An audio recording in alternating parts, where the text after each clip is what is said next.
Y llega un día que estuve 3 o 4 días de fiesta, me encierro en una habitación y empiezo a consumir cocaína. Y me da un ataque al sistema nervioso, empiezo a temblar, me trago la lengua y me despierto en el hospital. Nunca había estado tan seguro de que no volvería a consumir cocaína. Nunca. A los 2 días estaba consumiendo rayas de coca. Estás harto de sufrir, que no puedes más, que te ves drogándote en las puertas de los hospitales, porque yo iba a drogarme a los hospitales porque tenía miedo de morir. Es decir, yo sabía que me iba a morir y no podía parar de drogarme. Tenía la familia tan harta de estar harta, los tenía tan decepcionados, veían tan lejos la posibilidad de que yo me recuperara que cuando les dije que iba a entrar a una clínica no me creyeron. Les dije, mañana voy a ingresar. Y me dijeron, no te creemos. Y cuando me desperté al día siguiente busqué una clínica y ingresé. Bienvenidos a un nuevo episodio de Impacientes. Hoy estamos con Luis Pérez. Muchas gracias, Luis, por venir aquí. ¿Qué tal? Buenos días. La primera pregunta que queremos hacerte, como siempre, es ¿quién es Luis Pérez y cuál es su historia? Mira, soy exadicto recuperado. Digo exadicto porque si no muchas personas se pueden llegar a pensar que el adicto después del tratamiento sigue consumiendo, ¿no? Pero hay una frase que siempre se dice adicto en recuperación y es porque la mejor manera de mantener la guardia es siendo siempre consciente, ¿no? De que hay una enfermedad que ha sido tratada pero que está ahí y que la responsabilidad, en este caso mía, es tenerla controlada. Tras pasar por muchas clínicas de desintoxicación sin éxito, finalmente pude encontrar un tratamiento que me ayudó, que fue eficaz y que me ayudó a superar mi adicción a diferentes sustancias, principalmente a la cocaína, asociado con la prostitución y el poder construir una vida para hoy, pues poder estar aquí con vosotros, compartiendo y dando voz tras superar mis adicciones, me formé como terapeuta experto en el tratamiento de las adicciones, en la patología dual y en neurociencias.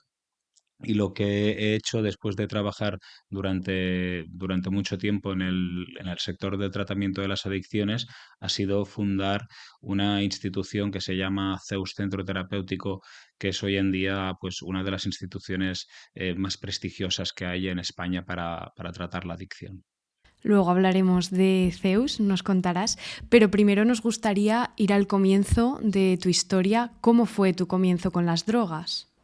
Mi comienzo con las drogas fue a partir de aproximadamente los 14 años que empiezo a tontear con el cannabis, con el tabaco, con el alcohol. Crezco en un grupo de amigos en el que se empieza a consumir de manera experimental y lúdica y va creciendo, va pasando el tiempo y bueno, ese uso de esa sustancia lo mantengo. Es verdad, cuando yo tengo 16 años, mi hermana sufre un accidente y muere en ese accidente.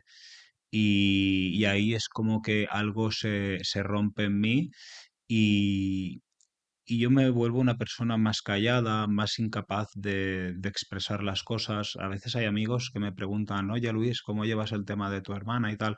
Y yo les intento ir por otro lado, no me apetece hablar del tema, pero bueno, y sigo, ¿no? Pues con mi vida más o menos llevándolo como puedo y, y cuando pasan un par de años más y empiezo, bueno, hasta los 17 años aproximadamente, estamos en ese grupo de amigos y en ese grupo de amigos hay una chica que me gusta y no me hace ni caso.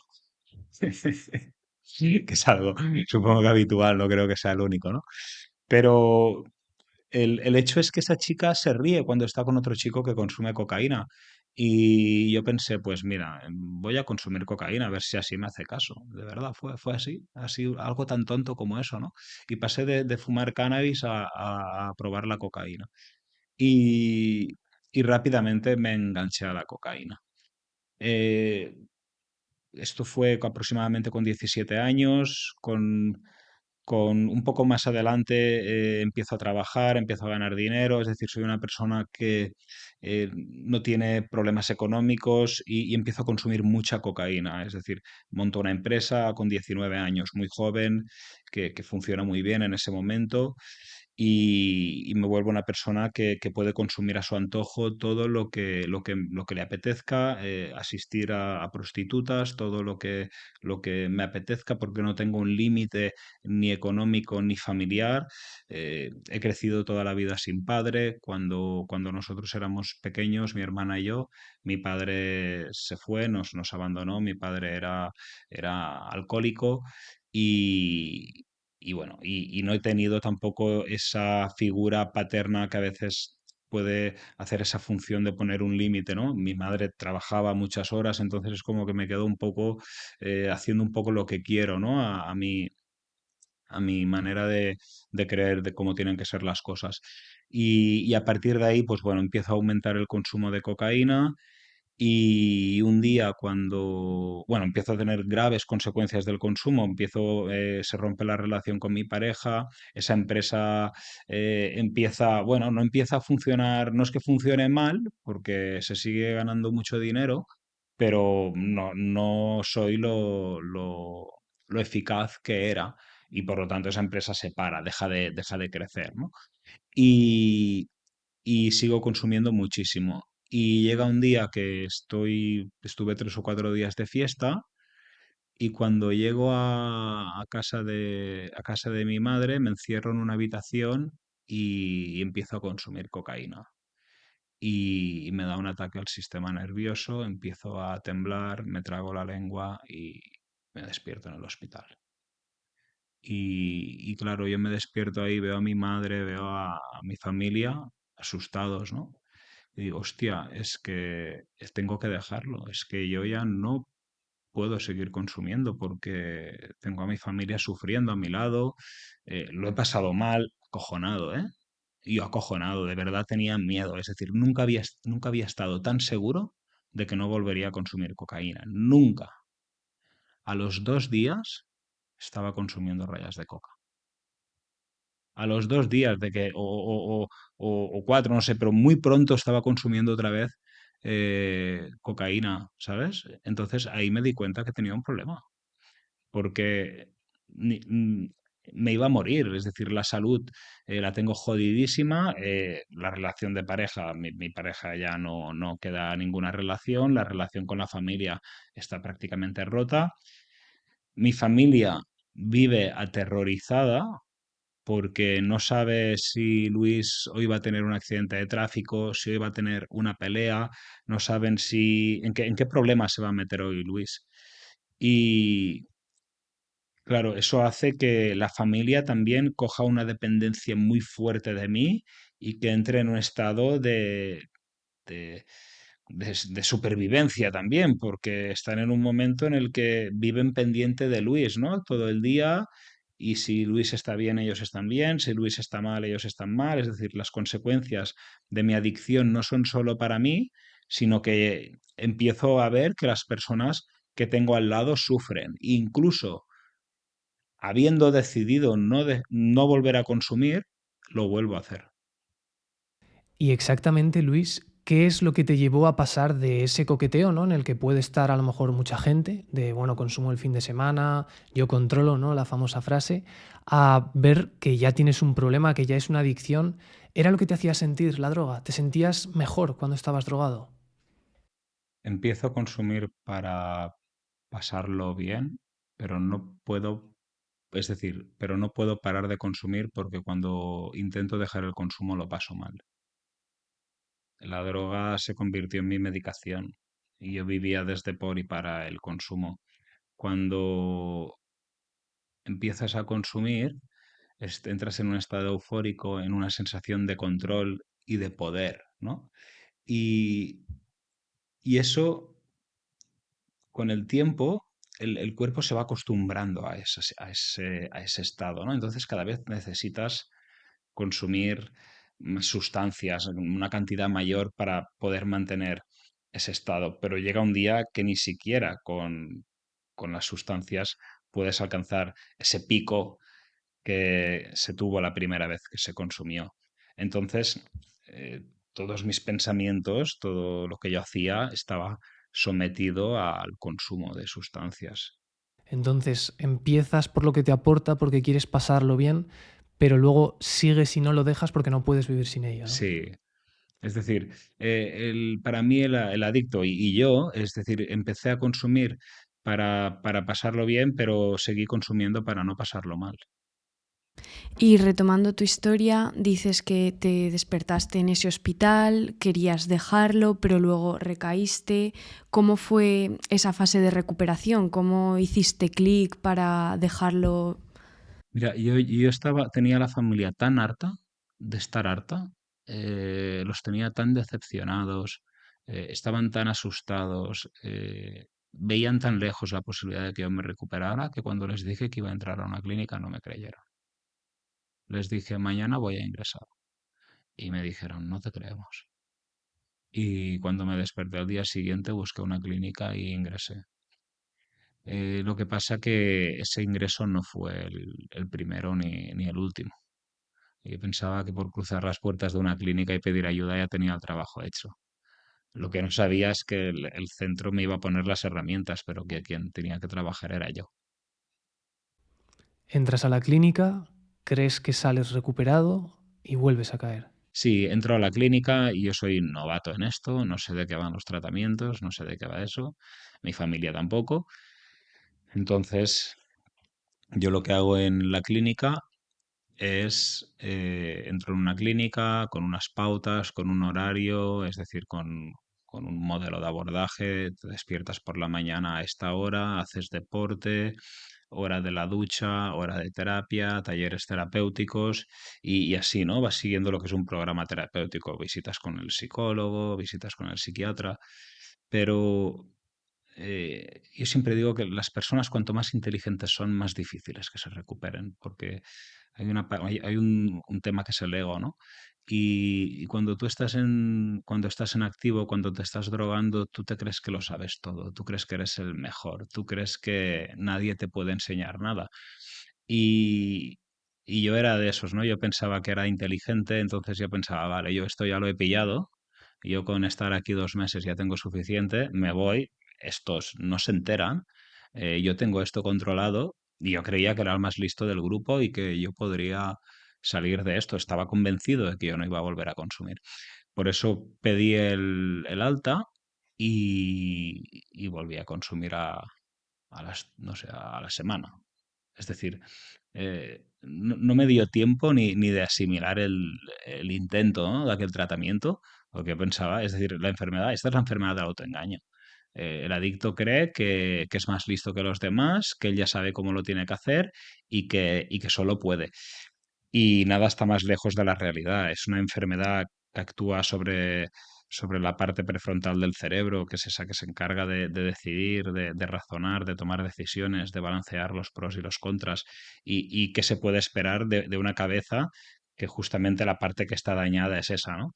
Y esto cuando tú estás en tratamiento no lo ves. Yo veo mi propia historia reflejada hoy la veo en los chicos que vienen a tratarse, ¿no?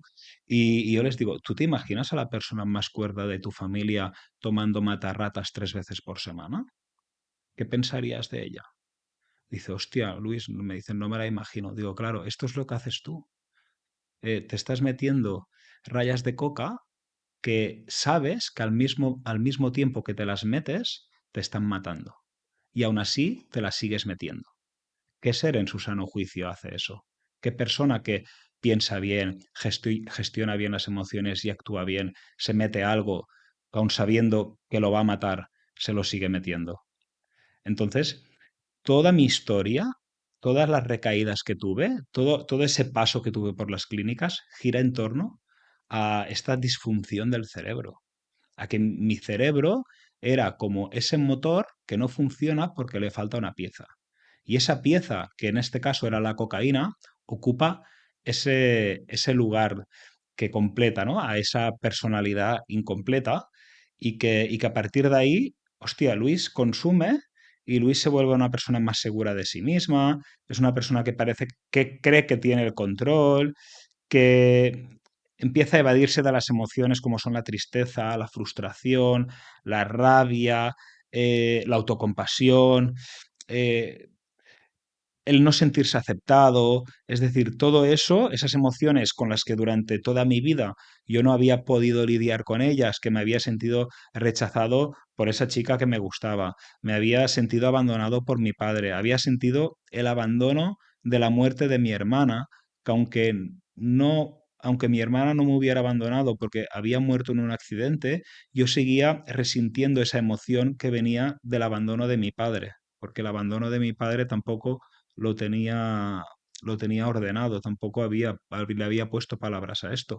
Entonces, claro, la droga hace que una persona que de por sí ya es un tanto hiperactiva tenga hostia, diga, soy capaz de concentrarme, es decir, parece que tengo el control por primera vez en mi vida y que además todos esos factores psicológicos que he vivido en mi vida desaparecen de hoy para mañana. Entonces, eso es lo que hace que yo coja tanto amor a la droga. La droga se convierte en el amor de mi vida y todo lo que yo hago está sometido a ello para seguir consumiendo y los tratamientos por los que paso y las clínicas por donde paso, me convierto en un manipulador, en un mentiroso y en alguien que está dispuesto a hacer cualquier cosa para, para salirse con la suya, que es consumir. Tenemos un núcleo en el cerebro que se llama núcleo accumbens, que es el encargado de premiar aquellas conductas que son necesarias para sobrevivir, como el comer o el tener sexo. Y cada vez que comemos o que tenemos sexo se enciende una especie de cartel luminoso que nos indica que eso es necesario para sobrevivir y eso es un refuerzo, ¿no? Para que sigamos alimentándonos y sigamos procreando. ¿Qué pasa? Cuando tú consumes sustancias, cuando te metes una raya de coca, esa especie de cartel luminoso se enciende pero de manera bestial, porque la liberación de dopamina que produce una sustancia es mucho más elevada que la de los recursos naturales. Entonces el cerebro entiende que esta conducta es la más importante de todas y esa se vuelve en la conducta principal de la persona adicta. Entonces, claro, cuando tú retiras la sustancia, el cerebro tiene una sensación de ahogo y el adicto, sin que lo sepa, tiene la sensación de que va a morir. Entonces el adicto, cuando tú le retiras una sustancia, va a hacer todo lo que esté a su alcance para conseguir esa sustancia. Y si no tiene capacidades cognitivas o verbales para, poder manipular a la gente que tiene al lado y la gente que tiene al lado ya está preparada y no está sometida a esa manipulación, el adicto va a empezar a somatizar. En una de las clínicas donde trabajo tenemos caballos, tenemos una hípica, los pacientes pueden hacer equitación y tienen sesiones de quinoterapia. Hay pacientes que cuando llegan se hacen alérgicos al pelo de caballo. ¿Por qué? Porque todo su sistema inmune se ha puesto a trabajar para conseguir esa sustancia. Entonces, como él sabe que se tiene que quedar, la familia no lo va a sacar de la clínica porque sabe que se tiene que recuperar y el equipo lo va a apoyar, lo que hace su cuerpo es reaccionar ante un estímulo nuevo y ponerlo enfermo, es decir, no te puedes acercar a los caballos para que tenga que salir de la clínica, porque el cerebro entiende que va a morir, entiende que se va a ahogar. Entonces, esa persona, en este caso era yo, pero hoy son muchas otras a las que trato, cuando tú le retiras la sustancia, todo lo que puedan hacer para conseguir la sustancia, lo van a hacer. Wow. Un concepto que me parece fundamental y que está saliendo en la conversación son todos estos cambios que has mencionado en el cerebro. Has dicho la corteza prefrontal, el núcleo accumbens con los circuitos de dopamina y de recompensa. Y yo creo que tiene que quedar muy claro que desde fuera puede parecer un tema de fuerza de voluntad, pero realmente el adicto es un enfermo. Es una persona que tiene unos cambios en su cerebro que no le permiten funcionar normal y, como dices, están orientados a conseguir ese estímulo tan reforzante que han encontrado. Es que, mira, la adicción es una enfermedad biopsicosocial. Hay una parte del cerebro que premia esas conductas y que a eso los neurobiólogos le llaman refuerzo, porque refuerza esa conducta y entonces lo que hace el adicto es repetirla.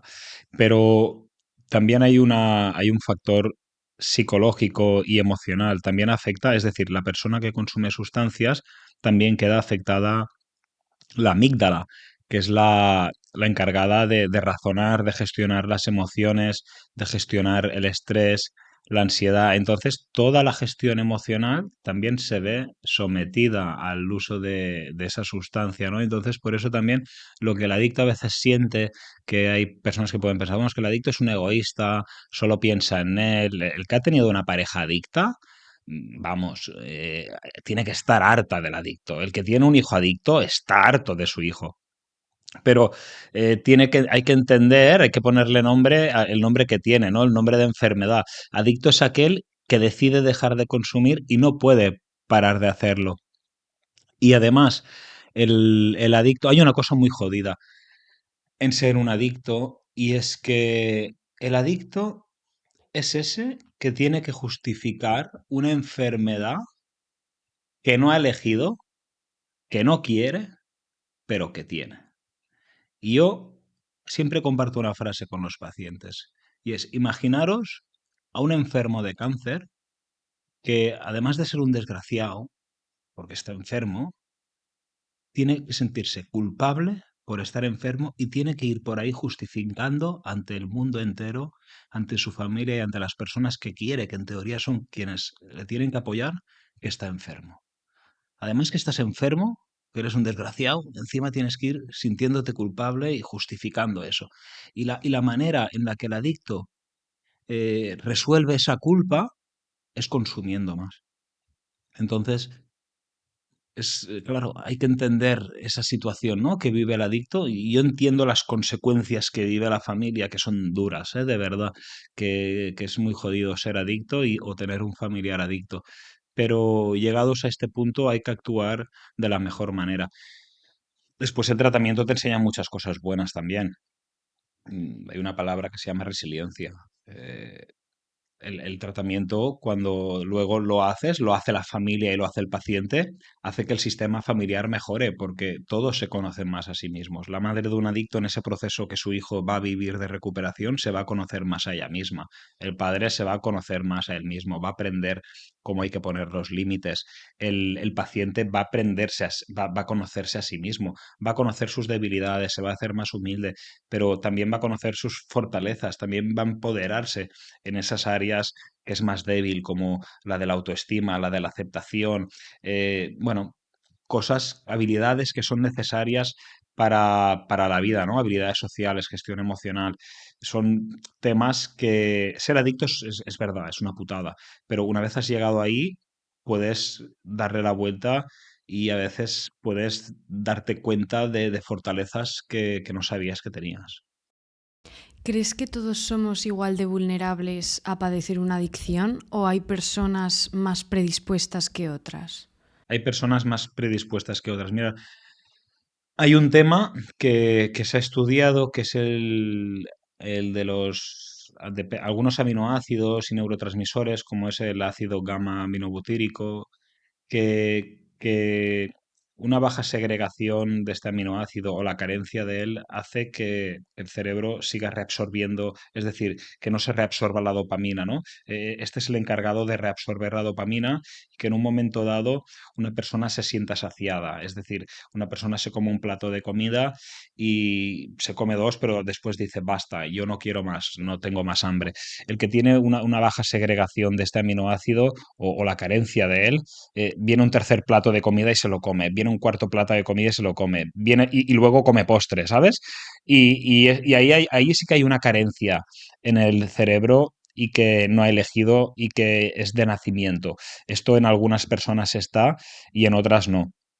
Y luego también un tercio menos de los receptores dopamínicos que personas que no son adictas. En estudios de neuroimagen que nosotros tenemos, se ve claramente esta diferencia entre entre el cerebro de un adicto y el cerebro de alguien que no lo es. Igual que estamos hablando de la variabilidad que puede haber entre diferentes personas, hay drogas que es más propenso que la gente acabe adictas a ellas. ¿Podemos hablar de drogas duras, drogas blandas que hemos visto en tus redes Esta es sociales? una buena pregunta. Para mí hay drogas. No hay drogas duras ni drogas blandas. Yo no me drogo, no bebo alcohol, no fumo, no uso prostitución, no juego. Es decir, para mí, lo malo no son las drogas. Yo lo que trato es la personalidad adictiva. Es decir, para mí el problema no está en eso que te metes, sino en ti. Mi problema no era la cocaína. Mi problema era yo mismo. Yo soy mi peor enemigo. ¿Y sabes cuándo me he dado más cuenta de esto? Cuando ya he superado la adicción.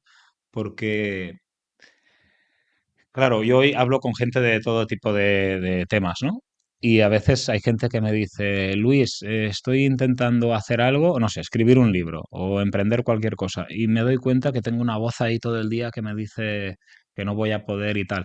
Y yo en recuperación, en tratamiento, hay una cosa a la que le llamo el enanito cabrón, que es una voz que llevo ahí toda mi vida con ella diciéndome que yo no soy, que no voy a ser capaz de conseguir las cosas, que no valgo para esto, pues no sé, una voz negativa, ¿no? Que siempre está ahí. Y a veces voy, normalmente, claro, depende de qué cosas estoy haciendo, cuando estoy escalando o estoy haciendo snow o cosas que necesitas una buena atención para no caerte, esa voz desaparece, ¿no? Es como cuando consumía. Pero cuando estoy conduciendo, por ejemplo, que es algo que tengo por práctica o estoy yendo en bicicleta y tal, aparece ese nanito cabrón, ¿no? Ese que me da pinchazos en la cabeza. Y a veces cuando voy conduciendo también aparece. Y lo que hago es hacer así, lo cojo y lo meto, lo siento al asiento del copiloto y digo, venga, estate aquí callado, ¿no? Y este gesto me ayuda a saber que hay una voz ahí que siempre va a intentar manipularme y que va a condicionarme. Una voz creada, pues bueno, por experiencias vividas, por golpes duros de la vida, por creencias inculcadas, por enseñanzas quizás de la cultura, de- del sistema educativo, en fin. Y esa voz, ese nanito cabrón, me doy cuenta hoy que hay muchas personas que no son adictas que también lo tienen, que también tienen o el que siempre está pensando que su pareja le engaña, ¿no? Oye, mi pareja me engaña. Bueno, esto lo que tú crees, ¿no? Pero ¿tienes evidencias de ello? Entonces, lo más importante para mí no es el reto, no es la sustancia que quieres dejar, sino que tú seas esa persona que está preparada para vivir sin esa sustancia. No es lo que consigues, sino en quién te conviertes mientras lo consigues. Yo hoy no tomo nada de cocaína, ninguna droga, pero yo estoy seguro que si la pruebo me sigue gustando. No me ha dejado de gustar. Simplemente yo soy otra persona. Yo no necesito eso en mi vida. Yo tengo una vida espectacular. No necesito ninguna sustancia. Tengo amigos que nunca se hubieran acercado a mí hace 10 años. Tengo una familia en el que está viviendo el mejor momento de su vida. Tengo una organización, una institución que es brutal. ¿Entendéis la idea? Es decir, es que lo último de lo último y que aún seguiría a la cola por estar en mi vida sería la droga. Pero es que hay un entorno de gente que ya no está a mi lado, hay una serie de estímulos que ya no aparecen. No es que los evite, es que ya no aparecen. En mi vida no aparecen personas sentadas en una mesa que consumen cocaína. En mi vida no aparecen personas sentadas en una mesa que tienen una mala vida. ¿Entendéis lo que trato de explicar? Porque yo me he convertido en otra persona. Entonces, para mí, el tratamiento significa progreso personal, significa transformarte en todos los sentidos de tu vida, en todos los que puedas imaginar. Es decir, cambiar hasta la manera de andar, la manera de vestir, la manera de pensar, de gestionar las emociones, de decidir qué dejas y qué no dejas entrar en tu vida. Esto juega un papel muy importante. Y centrarme en que la cocaína es mala y ponerme una cruz y tatuarme, oye Luis, no vuelvas a consumir cocaína, pues en el otro brazo me tendría que tatuar. Acuérdate de mirar el otro brazo, porque eso no funciona, ¿sabes? Sí, sí, sí. Brutal, brutal. Muy, muy buen ejemplo, la verdad que sí. Sí. Y viendo ahora esa persona en la que te has convertido, ¿no? Que nos estás contando que la droga no tiene cabida ahora, antes en la parte de tu historia nos habíamos quedado en que tú lo intentabas dejar pero recaías.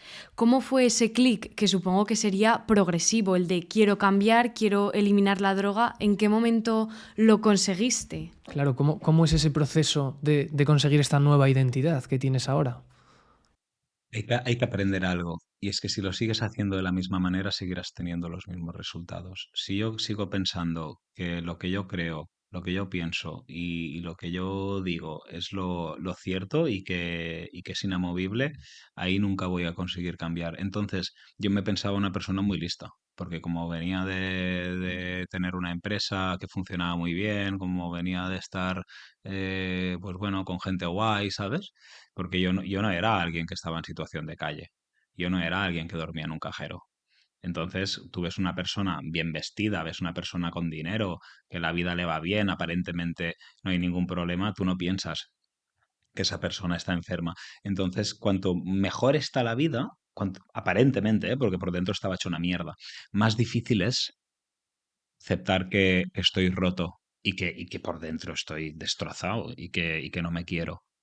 Pero, claro, cuando tú entras en un grupo de terapia o te plantas delante de tu terapeuta, ese personaje que he creado durante tantos años, es decir, esa doble vida, yo la sigo manteniendo.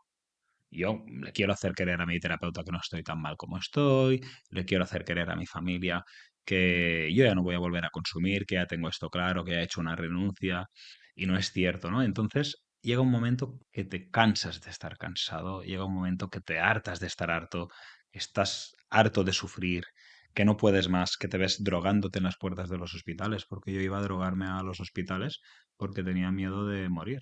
Es decir, y yo sabía que me iba a morir y no podía parar de drogarme. Yo me iba a las clínicas de desintoxicación a ingresar, me metía delante de la clínica con 15 gramos de coca en el coche, estaba 2 días consumiendo en la puerta de la clínica, prometiéndome a mí mismo que cuando me acabara el último gramo ingresaría, y cuando me terminaba la cocaína me iba y volvía a pillar y me volvía a tirar 2 días delante de la clínica de desintoxicación. Es decir, verme delante de la puerta de la clínica de desintoxicación en mi coche consumiendo sin poder parar, prometiéndome que en el próximo gramo entro y aún así no poder hacerlo. Y sabiendo que me iba a morir, temblando, que me iba a los hospitales a que me pincharan y no podía parar, ¿no? Y llega un día que yo creo que me voy a... Llega un día que yo tengo miedo de mí mismo, me iba a dormir y yo tenía que cerrar todas las ventanas de casa, porque yo tenía miedo de que me diera un brote psicótico o un ataque de locura y me tirara por la ventana. Tenía que, es decir, prevenir cualquier situación porque sabía que me iba a volver loco, sabía que me iba a pasar algo. Entonces, cuando llego a ese punto tan jodido, llega un día que me rindo y yo le digo a mi terapeuta, mira, haz conmigo lo que quieras, lo que te dé la gana, porque a mí me decían, Luis, tienes que cerrar la empresa porque esta empresa te genera mucho estrés, vives en un estado que siempre estás nervioso, que no puedes vivir tranquilo y desde ahí es muy difícil recuperarte. Luis, tienes que cerrar tu casa, tienes que irte de tu casa, tienes que irte de tu ciudad, de donde vives, tienes que cambiar por completo. Y, y hoy un día que voy a mi terapeuta y le doy los papeles de la empresa, le doy las llaves de mi coche, le digo que no voy a volver a mi casa, que hagan lo que quieran, y ahí me rindo por completo. Me rindo a mi terapeuta y a que él haga conmigo, ella, haga conmigo lo que le dé la gana. Le digo, mira, haz conmigo lo que quieras. Si me dices que haga el pino con las orejas, lo voy a hacer. Y ahí me rindo, me rindo, me rindo y sigo rendido y así me quiero quedar además, ¿eh? Porque entendí que la batalla la tengo perdida. Y esto, que parece una putada y hay gente que a veces me dice, hostia Luis, pero esto es siempre vivir sin dejando de lado tu opinión o tu juicio y tal. Y hay veces que hay gente que no quiere esta vida, ¿no? Y yo les digo, ayer se lo decía a un grupo de terapia, les dije, si vosotros, a todos adictos, si vosotros tuvierais mi vida, la vida que yo tengo, vivierais en la casa que yo vivo, tuvierais la estabilidad que yo tengo, la familia que yo tengo, en general, la vida que yo tengo, ¿vosotros haríais caso a la gente cuando os dijera, Luis, o Marco, como te llames, te veo en activo, tienes que pararte, tienes que frenar? ¿Haríais caso o diríais, a mí qué me vais a contar con la vida que yo tengo si yo me valgo por mí mismo, si yo no tengo nada, no necesito nada de nadie, ¿sabes? lo que hay que entender es que todo esto es gracias a esta mentalidad, a esto. Y que lo más importante, lo mejor que me ha dado la recuperación, lo mejor del mundo es saber trabajar en equipo. Es saber tener personas a mi lado que sé que saben más que yo y que deciden mejor que yo. Y en la primera lección me la dio el grupo de terapia en el que yo estuve.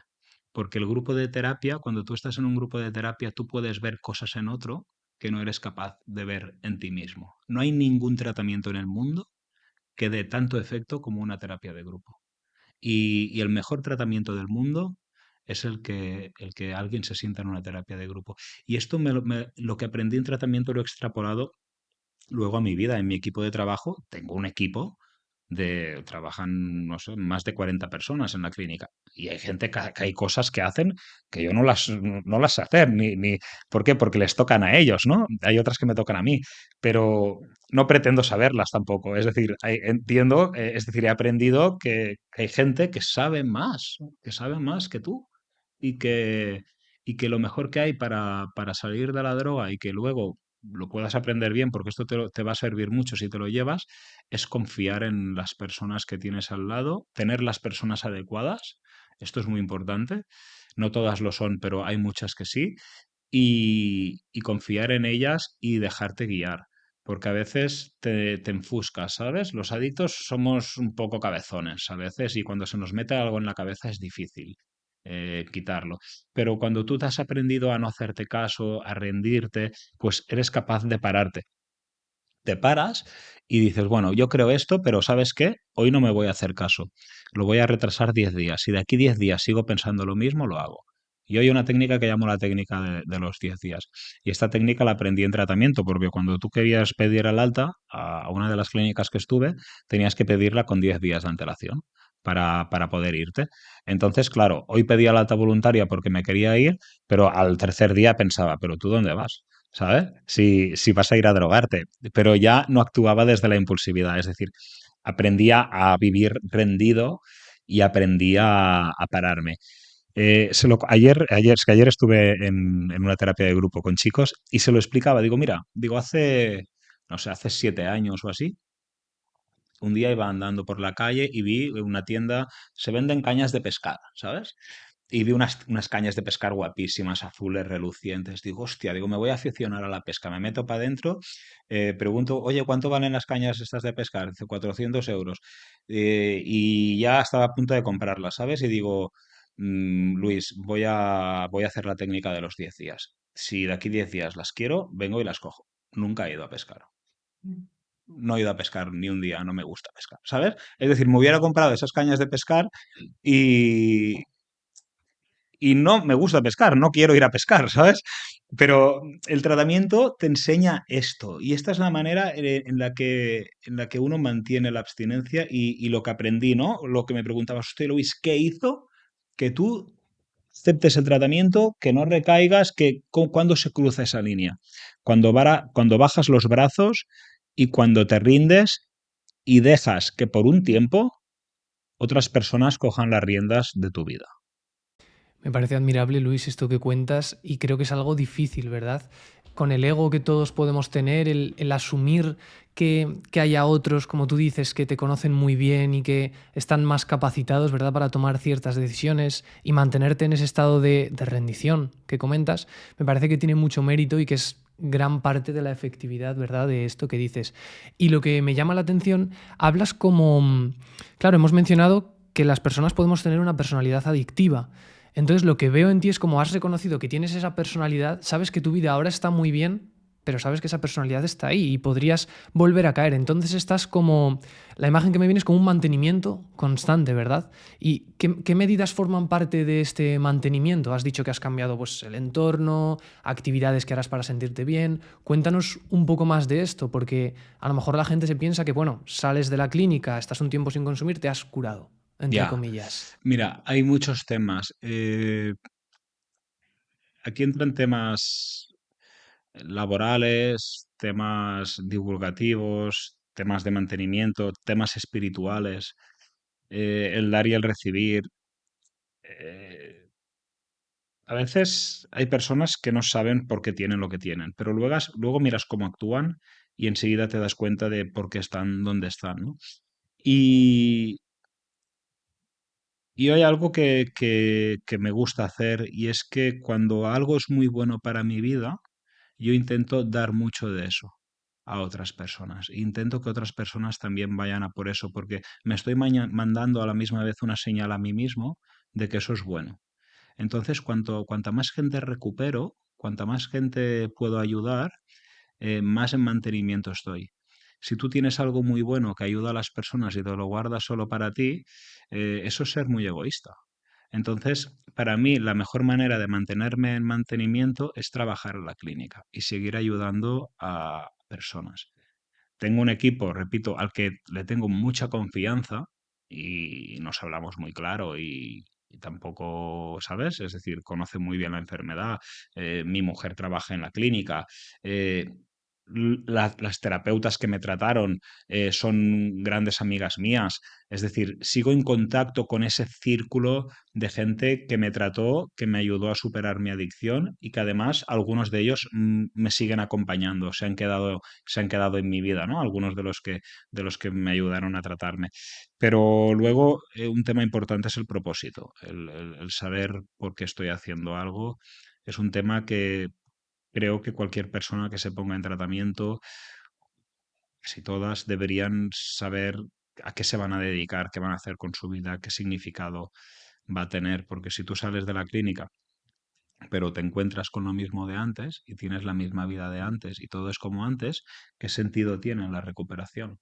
Si es que el tratamiento, es decir, la desintoxicación y la recuperación no es para que dejes de consumir. Dejar de consumir lo puede hacer cualquiera. La recuperación es para que tú puedas profundizar en qué es lo que hace que tú consumas. ¿Hay una predisposición genética? Sí, pero vale, esta si la conoces y estás atento, puedes tenerla ahí, ¿no? Puedes mantenerla y es fácil esa. Pero luego hay factores psicológicos, hay un vacío existencial que llenamos con sustancias. Eh, Profundizar en las causas de una dependencia, en eso que a veces intentamos expresar a través del consumo de sustancias, eso que a veces uno tiene reprimido, que viene del pasado, que no puede ponerle palabras y que lo expresa a través del consumo, el abandono de mi padre, el fallecimiento de mi hermana, cosas en las que tuve que profundizar mucho y que no significa eso, ¿eh? Que por ir a terapia y hablar uno no vaya a consumir, porque también hay un factor biológico, pero sí que hace que uno encuentre razones y encuentre un camino. ¿Y en qué momento decidiste que tú te querías dedicar a esto, a ayudar a la gente a Pues recuperarse? no lo sabía. Estando en recuperación, como tenía pues, tantos problemas, primero pensé, voy a estudiar derecho. Y me puse delante de mi terapeuta y le dije, voy a estudiar derecho. Y me dijo, vale, empieza. Y nada, el segundo día de clase, o el tercero, nada, muy poco. Me dice, Luis, ¿puedes acompañar un paciente al dentista? Y yo ya estaba en una segunda fase, estaba avanzado.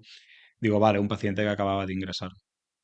Y lo acompañé al dentista y claro, ese paciente cuando llegó a la clínica le dijo a su terapeuta que se había sentido muy seguro de ir con alguien que había pasado por eso. Porque para él era muy difícil el hecho de tener que salir de la clínica y no consumir. Entonces, como yo ya había pasado por eso le dio seguridad, le dio tranquilidad. Yo fui hablando con él pues de temas banales, sin contenido emocional, temas que no le produjeran estímulos. Y ahí se despertó algo en mí, ¿no? Y le dije, mira, me gusta esto que he hecho y le pedí la oportunidad de poder hacer un acompañamiento en esa clínica y de hacer, pues, trabajar como monitor. Nada, empecé a trabajar como monitor, empecé a estudiar drogodependencia, empecé a hacer algún curso de psicoterapia y dejé de estudiar lo que estaba estudiando y me centré plenamente en estudiar sobre el tratamiento de las adicciones. Y como dices, empezaste acompañando a estos pacientes, al dentista o a lo que fuera. Así hasta día de hoy, que tienes Zeus, centro terapéutico, y puedes ayudar a muchas más personas. Cuéntanos un poco qué es Zeus. Zeus Centro Terapéutico es una institución privada dedicada al tratamiento de las adicciones y la patología dual.